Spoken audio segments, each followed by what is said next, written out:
मजाक छोड़ो, मुझे फाइनली वो मेन चौराहे वाली दुकान मिल गई है।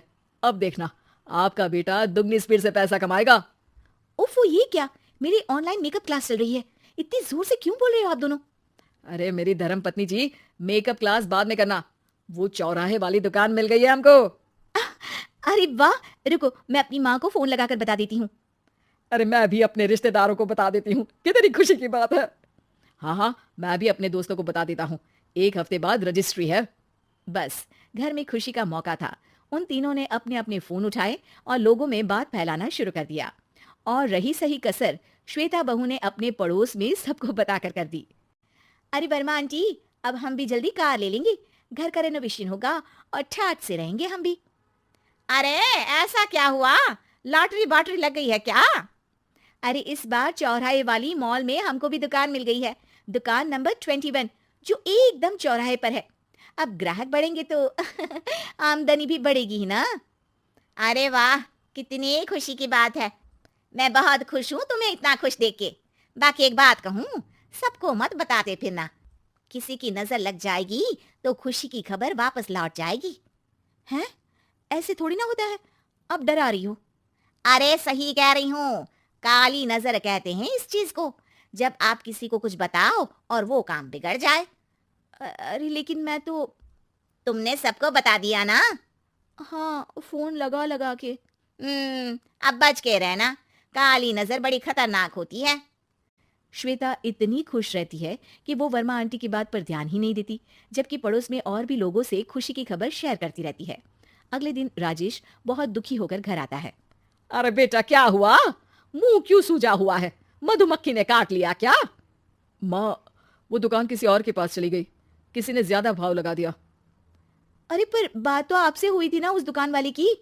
हाँ, आज मैं टोकन अमाउंट देने गया था, तब मुझे पता चला, कोई आकर सुबह मुझसे पहले ही ज्यादा अमाउंट दे गया। काली नजर। क्या? क्या कहा? वर्मा आंटी ने समझाया था कि किसी को बताना मत, वरना काली नजर लग जाएगी।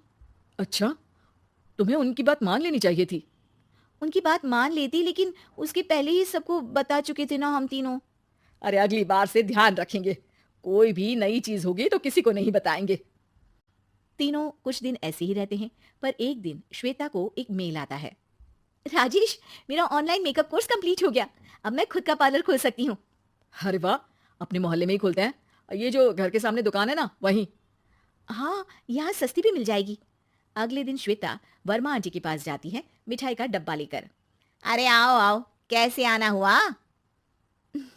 जोर से नहीं बोलूंगी। वो सामने वाली दुकान है ना, वहां मैं अपनी पार्लर की दुकान खोलने वाली हूँ, उसकी मिठाई है। अरे वाह, बहुत बधाई हो तुमको। हाँ, मैं कमाने लगूंगी तो राजेश पर पूरे घर का बोझ नहीं रहेगा ना आंटी जी। ये तो है, पर ये बता कि तूने ये बात किसी और को तो नहीं बताई ना? अरे नहीं नहीं, पिछली बार गलती कर दी थी, काली नजर लगी किसी की और राजेश के हाथ से वो दुकान चली गई थी। सबको मत बताना। चलो मैं चलती हूँ, कल दुकान की बात करने भी तो जाना है। अगले दिन श्वेता दुकान के लिए मालिक से बात करने जाती है। अरे लेकिन दुकान तो हम कल रात को ही किसी को दे चुके हैं। कल ही? हाँ कल ही, 2 दिन बाद कोई यहाँ पार्लर भी खोल लेगा, अब कहीं और दुकान देख लीजिए। अरे पर हमको भी तो पार्लर ही खोलना था। हाँ भाई, ये एक ही दुकान है, आधी आधी तो नहीं दे सकता ना मैं। राजेश और श्वेता घर पर हताश होकर आ जाते हैं। इस बार तो किसी को बताया भी नहीं था, अब किसकी काली नजर लग सकती है? सुनो, तुमने माँ को बताया था क्या? अरे कैसी बात कर रही हो, माँ की नजर थोड़ी ना लगेगी। पक्का तुमने किसी को नहीं बताया था ना? सिर्फ वर्मा जी को बताया था, उन्होंने ही मुझे किसी को नहीं बताने को कहा। अरे यार तुम भी सही हो, मेरी माँ को नहीं बताने को कह रही हो, पर वर्मा आंटी को बताना तुम्हें जरूरी लगा। अरे वर्मा आंटी ने ही तो काली नजर के बारे में बताया था ना, वो हमेशा हमारा भला ही तो चाहती हैं। मेरी माँ भी हमारा भला ही चाहती है। अरे पर चिल्ला क्यों रहे हो? बात नहीं कर सकते क्या आराम से? नहीं आता हूँ आराम से बात करना, और करना भी नहीं चाहता हूं मैं। दुकान जाने का दुख गुस्से में बदल गया था और राजेश और श्वेता में बात बंद हो गई थी। 2 दिन बाद मोहल्ले में पार्लर का इनोग्रेशन हुआ, जिसमें मोहल्ले के सभी लोगों को बुलाया गया, पर श्वेता, राजेश और माँ नहीं जाते। माँ अंदर आ जाओ, क्या देख रही हो? अरे नया पार्लर देख रही हूँ अपने आंगन से। देखो, माँ को दूसरे का सुख देखने में कितना मजा आ रहा है, मेरा दुख नहीं दिख रहा इन्हें। यहाँ मेरा पार्लर भी तो हो सकता था। अरे चुप रहो यार, हर बात में लड़ाई क्यों ढूंढ रही हो? राजेश और श्वेता फिर बहस करने लगते थे। तभी माँ ने दोनों को बाहर बुलाया। अरे जरा देखो तो दुकान चलाने वाले का बोर्ड पर नाम क्या लिखा है? श्रुति वर्मा। गाड़ी निकाले बेटा, हमें कहीं जाना है। काली नजर का इलाज कराने।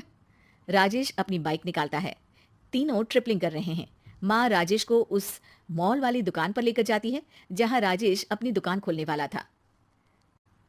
यही दुकान लेना चाहता था ना तू?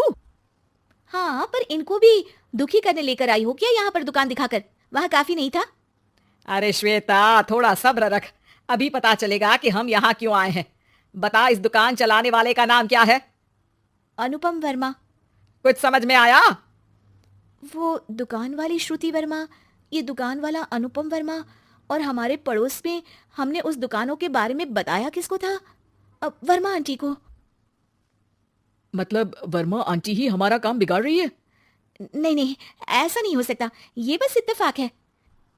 राजेश अपना फोन निकालता है और श्रुति वर्मा और अनुपम वर्मा के नाम फेसबुक पर सर्च करता है, जहां ये दोनों ही वर्मा आंटी के रिश्तेदार होते हैं।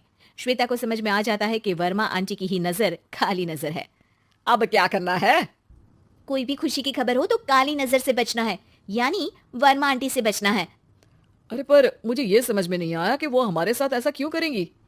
अरे बेटा, एक सीख है, दूर के आदमी को आपकी तरक्की से कम परेशानी होगी, पड़ोसी को ज्यादा।